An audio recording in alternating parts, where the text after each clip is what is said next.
दोस्तों, एक जिला कलेक्टर एक प्राइवेट स्कूल में जाते हैं। जब प्राइवेट स्कूल के गेट पर जाते हैं तो उस स्कूल के स्टाफ देखकर दंग रह जाते हैं।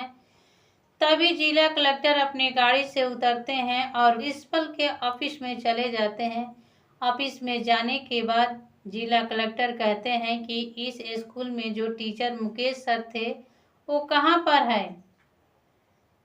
तभी प्रिंसिपल कहने लगते हैं कि वो तो यहाँ से रिटायर होकर घर चले गए हैं, अब दूसरा मास्टर यहाँ पर आए हैं।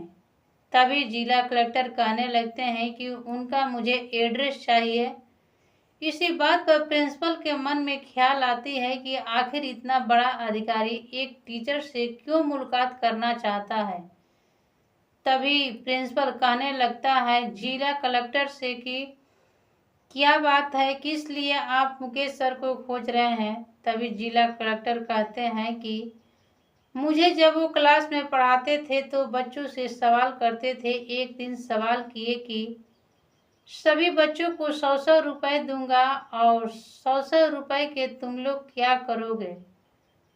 कुछ बच्चों ने जवाब दिया कि मैं 100 रुपए की मिठाई खरीदूंगा। कुछ बच्चों ने जवाब दिया कि मैं 100 रुपए को अपने लिए खिलौना खरीदूंगा। लेकिन मैंने अपने मुख से कहा कि मैं अपने माता के लिए चश्मा बनवाऊंगा। इस बात को मुकेश सर सुनते ही भावुक हो गए और मुझे गले से लगा लिए और कहे कि बेटा, आज नहीं तो कल तुम बड़े इंसान बनोगे, क्योंकि तुम्हारे अंदर इंसानियत दिखाई देता है। और उसके बाद कहते हैं कि बेटा, क्या तुम्हारे पिता नहीं है कि तुम अपने माँ के लिए चश्मा बनाओगे। तभी लड़का कहता है कि मेरे पिता तो इस दुनिया से बचपन में ही चले गए।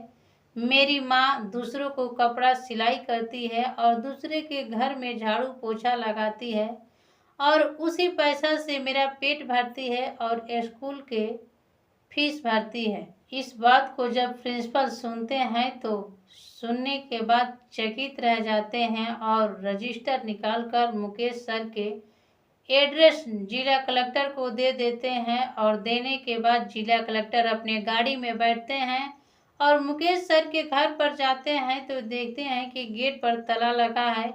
तभी उसके पड़ोस में जाते हैं और पड़ोस में जाने के बाद पूछते हैं कि यहाँ से मुकेश सर कहाँ गए। तभी पड़ोस वाले कहते हैं कि वो तो एक टीचर थे, शहर में जमीन खरीद कर घर बना लिए हैं और वहीं पर रहते हैं। तभी वहाँ से जिला कलेक्टर कुछ दूर गाड़ी सफ़र करते हैं तो वहाँ पर उनके डेरे पर जाते हैं और उनका डेरे पर जाकर उनके रूम के बेल बजाते हैं। बेल बजाते ही मुकेश सर के बेटा बाहर आता है और आते ही कहने लगता है जिला कलेक्टर से कि क्या बात है। जिला कलेक्टर कहने लगते हैं कि मुझे मुकेश सर को पैसा देना है, उसी पैसा को देने मैं आया हूँ। लड़का कहता है कि पैसा मुझे दे दीजिए, मैं दे दूंगा। जिला कलेक्टर कहने लगते हैं कि नहीं, मैं पैसा उन्हीं को दूंगा, उन्हीं से लिया हूँ। मुकेश सर के लड़का मन ही मन सोचने लगता है कि आखिर मैं तो अपने पिता को वृद्धा आश्रम छोड़ आया हूँ, इतना बड़े अधिकारी से क्या कहूँ क्या नहीं। तभी जिला कलेक्टर फिर से कहते हैं कि क्यों नहीं तुम अपने पिता के बारे में एड्रेस बताते हो, क्या बताने में तुझे डर लग रहा है। तभी लड़का कहता है कि मेरे पिता वृद्धा आश्रम गए हैं। वहाँ से गाड़ी लेकर जिला कलेक्टर वृद्धा आश्रम जाते हैं और जाने के बाद गेट पर उनका नाम पूछते हैं और सीधे उनके कमरे में चले जाते हैं। कमरे में जाने के बाद उन्हें प्रणाम करते हैं और प्रणाम करने के बाद मुकेश सर उसे पहचान नहीं पाते हैं और पूछने लगते हैं कि तुम कौन हो। जिला कलेक्टर कहने लगते हैं कि मैं वही लड़का हूँ जो क्लास में आप 100 रुपए दिए थे मेरी माँ को चश्मा बनवाने के लिए।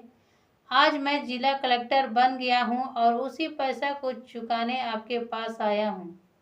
इस बात को सुनते मुकेश सर भावुक हो जाते हैं और कहने लगते हैं कि एक आप ऐसा बेटा हो कि 100 रुपए के कर्ज चुकाने आए हो और मेरा एक बेटा अपना है जो पूरा जीवन कमाने में और उसको बनाने में लगा दिए, वो आज मुझे इस वृद्धा आश्रम में छोड़ गया है।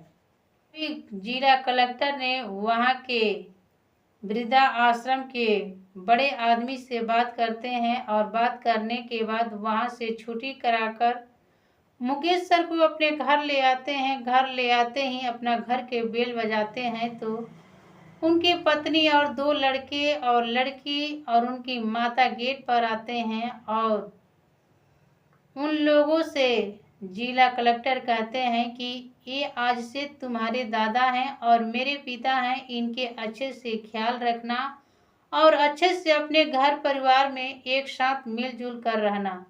उस दिन से मुकेश सर उनके परिवार के एक सदस्य बन जाते हैं और उनके परिवार में घुल मिल कर जीने लगते हैं। तभी अचानक मुकेश सर के लड़के के ऊपर उनके बगल वाले ने किसी कारण FIR कर देता है। दौड़ते हुए अपने पिता के पास आता है कि पिता, घर में मैं अकेला हूँ, मेरे ऊपर FIR हो गया है, अगर मैं जेल चला जाऊंगा तो मुझे कौन बचाएगा, इसलिए आप मेरे साथ चलिए और मुझे बचा लीजिए।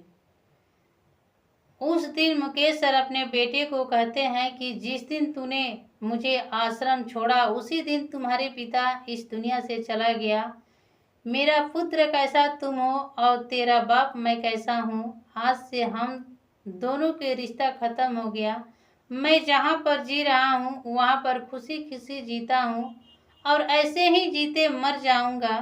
दोस्तों, अगर माता पिता बूढ़े हो जाएं, उसे वृद्धा आश्रम नहीं छोड़ना चाहिए, क्योंकि हर पुत्र एक दिन पिता बनता है, हर पिता एक दिन बूढ़ा बनता है।